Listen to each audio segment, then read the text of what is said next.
Bismillahirrahmanirrahim. Assalamualaikum warahmatullahi wabarakatuh. Kita lanjut belajar sirah nabawiyah tentang perang Fijar.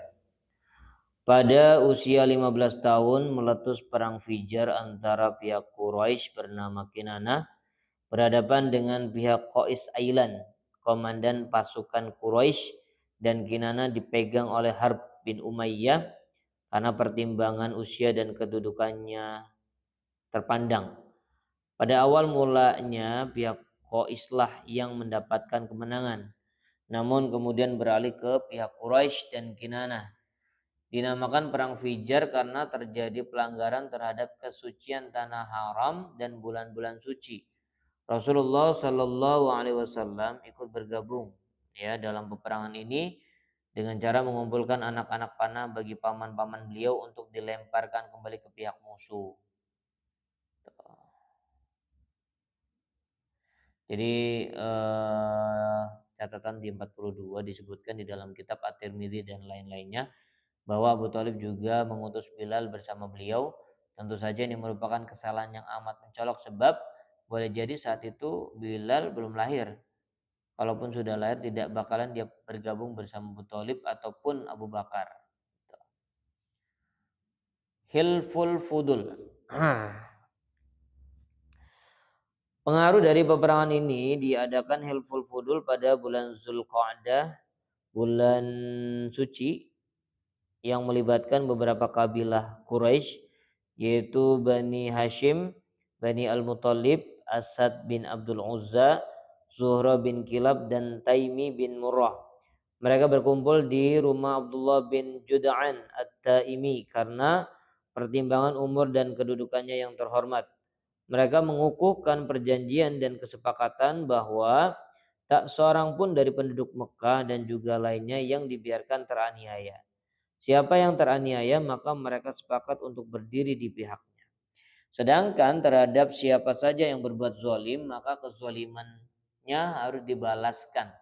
Perjanjian ini juga dihadiri Rasulullah Sallallahu Alaihi Wasallam.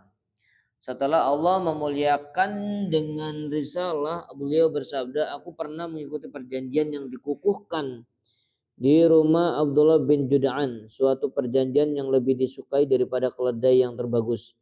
Andai kata aku diundang untuk perjanjian itu semasa Islam, tentu aku akan memenuhinya. Ruh dari perjanjian ini ialah mengenyahkan keberanian model jahiliyah yang lebih banyak dibangkitkan rasa fanatisme.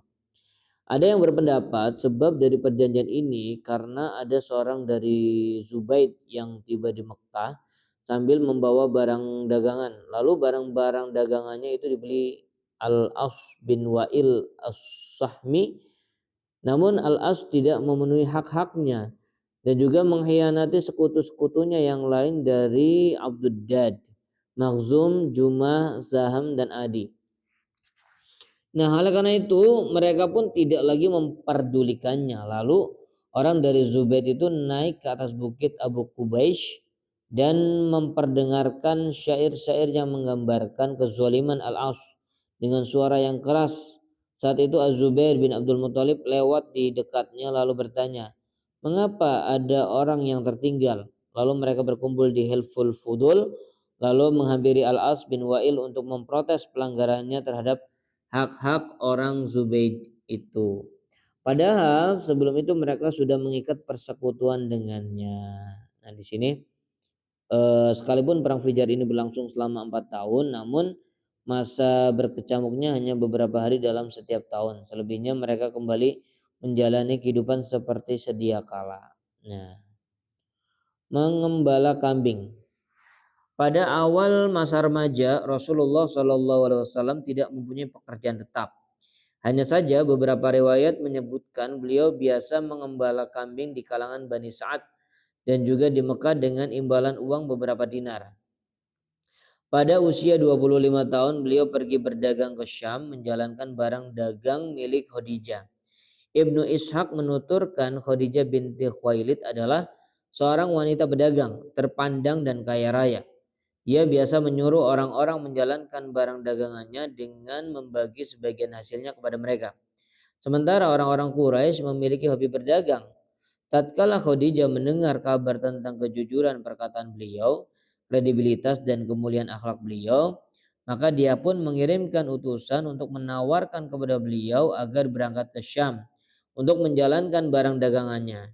Dia siap memberikan imbalan jauh lebih banyak daripada imbalan yang pernah dia berikan kepada pedagang yang lain. Beliau harus pergi bersama seorang pembantu yang bernama Maisarah. Beliau menerima tawaran ini, maka beliau kembali berangkat ke Syam untuk berdagang dengan disertai Maisarah. Menikah dengan Khadijah.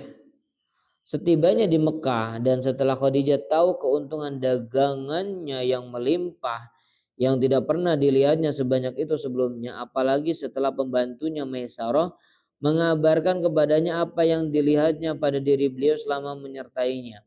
Bagaimana sifat-sifat beliau yang mulia, kecerdikan dan kejujuran beliau, maka seakan-akan Khadijah mendapatkan barangnya yang pernah hilang dan sangat diharapkannya. Sebenarnya sudah banyak para pemuka dan pemimpin kaum yang hendak menikahinya, namun dia tidak mau. Tiba-tiba saja dia teringat seorang rekannya, Nafisah binti Munya. Dia meminta agar rekannya ini menemui beliau dan membuka jalan agar mau menikah dengan Khadijah.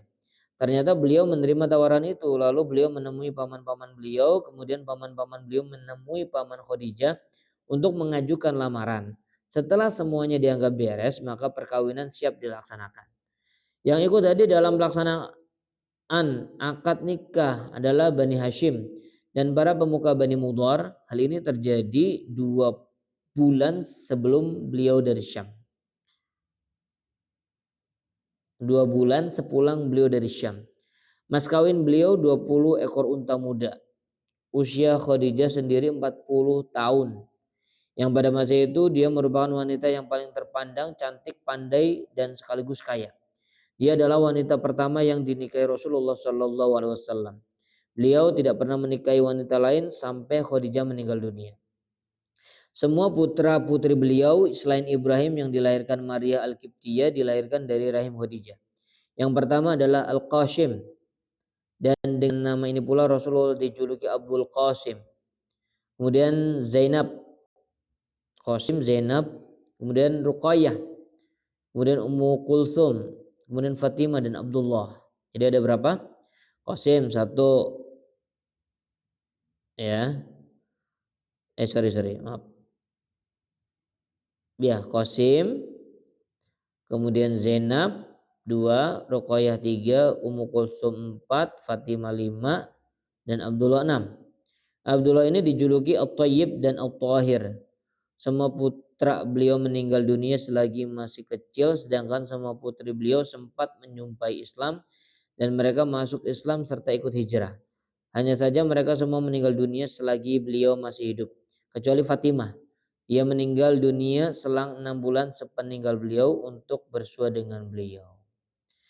Demikian, semoga ada manfaatnya. Terima kasih. Wassalamualaikum warahmatullahi wabarakatuh.